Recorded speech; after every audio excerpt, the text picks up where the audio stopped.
Começa agora. Descobrindo a Revista Espírita. Os fatos, os fenômenos, as análises que auxiliaram Allan Kardec a consolidar os alicerces do Espiritismo. Descobrindo a Revista Espírita. Pesquisa e apresentação, Luiz Armando de Freitas Ferreira.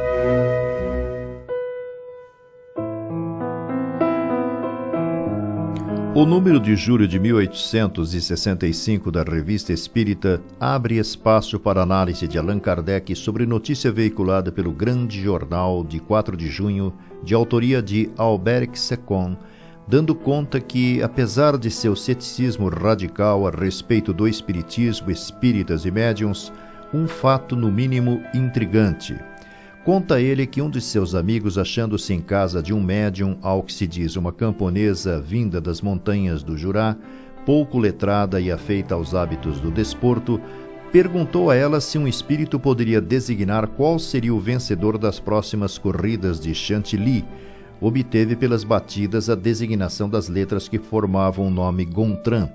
Indagado se havia um cavalo com esse nome entre os concorrentes inscritos, respondeu que não, mas se houvesse é nele que apostaria. Era 28 de maio, dia em que se daria o derby de Chantilly, e o vencedor foi Gontran, da Cordeleria Major Fridolin, pseudônimo dos médicos Sr. Charles Latife e Nivière. Conclui a matéria dizendo que esses fatos eram desconhecidos de um grande número de pessoas, que não só o apostador foi amplamente recompensado e lamentando-se por ter desprezado o palpite. O codificador pondera: fatos dessa natureza não são os que melhor servem à causa do espiritismo, primeiro porque são muito raros, depois porque falseariam o seu propósito, fazendo crer que a mediunidade é um meio de adivinhação. Se tal ideia fosse acreditada, ver-se-ia uma multidão de indivíduos consultando os espíritos como se consultam cartas, e os médiuns seriam transformados em ledores de sorte. É então que se teria razão de contra eles invocar as leis de Moisés, que ferem de anátema os adivinhos, os encantadores e os que têm o espírito de Piton. É para evitar esse grave inconveniente, que seria muito prejudicial à doutrina, que sempre nos erguemos contra a mediunidade exploradora. Não repetiremos o que foi dito 100 vezes e largamente desenvolvido sobre a perturbação que causaria o conhecimento do futuro, oculto ao homem pela sabedoria divina. O espiritismo não está destinado a fazer conhecer. Os espíritos vêm para nos tornar melhores e não para nos revelar ou nos indicar os meios de ganhar dinheiro na certa e sem correr perigo, como diz o herói da aventura, ou se ocupar dos nossos interesses materiais colocados pela providência sob a salvaguarda de nossa inteligência, de nossa prudência, de nossa razão e de nossa atividade.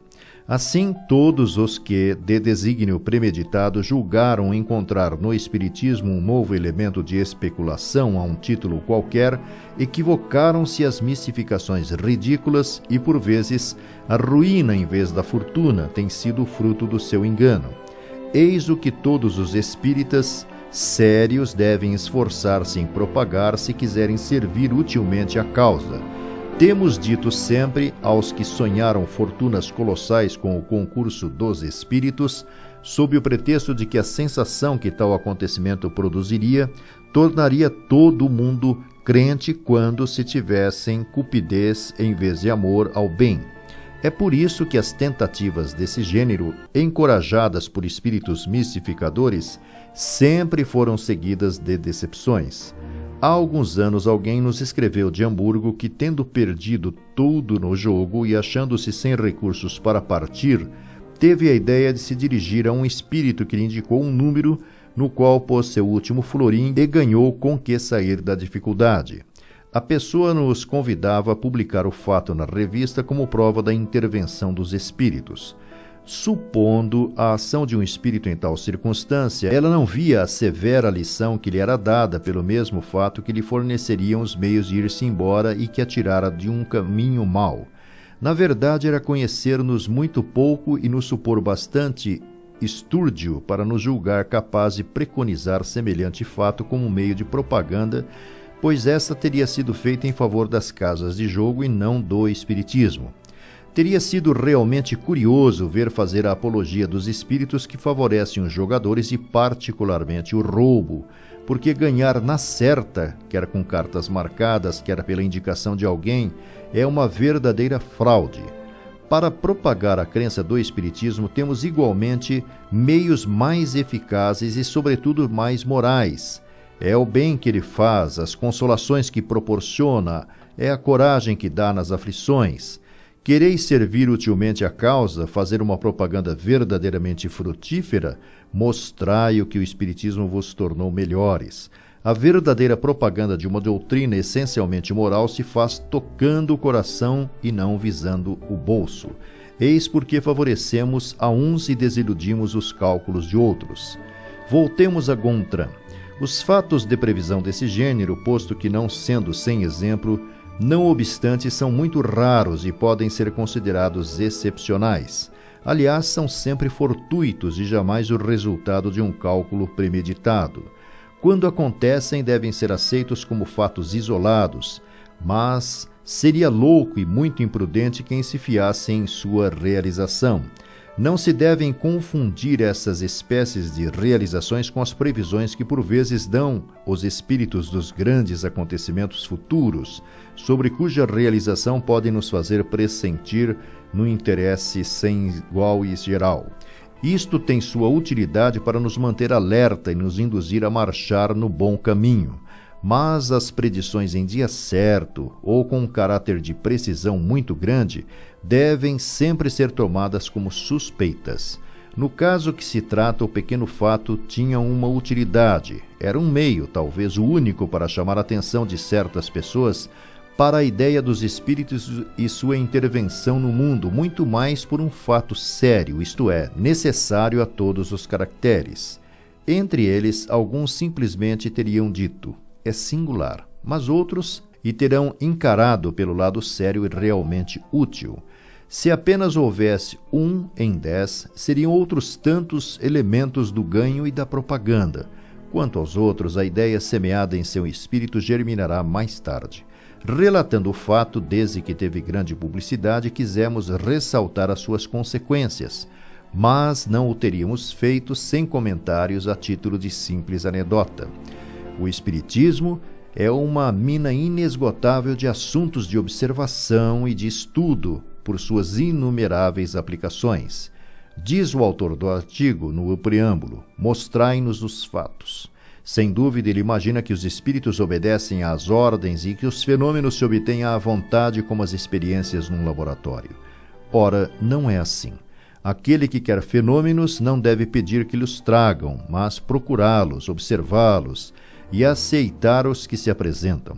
Esses fenômenos são de duas naturezas: os que são produto dos médiuns propriamente ditos e que até certo ponto podem ser provocados, e os fenômenos espontâneos. Para os incrédulos, estes últimos têm a vantagem de não serem suspeitos de preparação. São numerosos e se apresentam sob uma infinita variedade de aspectos, tais como aparições, visões, pressentimentos, dupla vista, ruídos insólitos, barulhos, perturbações, obsessões, etc. Para quem quer que queira seriamente convencer-se, os fatos não faltam, e aquele que os pede talvez mais de uma vez os tenha testemunhado sem o suspeitar, mas, na maioria, o erro é querer fatos à sua maneira, à hora marcada, e não se contentar com os que a providência põe sob os olhos. A incerteza da obtenção desses fenômenos e a impossibilidade de os provocar à vontade são provas de sua realidade, porque se fossem produtos do charlatanismo ou de meios fraudulentos, jamais faltariam. O que falta a certas pessoas não são os fatos, mas a paciência e a vontade de os buscar e de estudar os que se apresentam.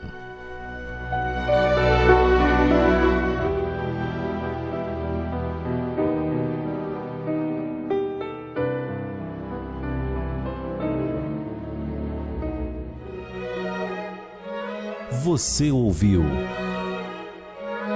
Descobrindo a Revista Espírita. Pesquisa e apresentação, Luiz Armando de Freitas Ferreira.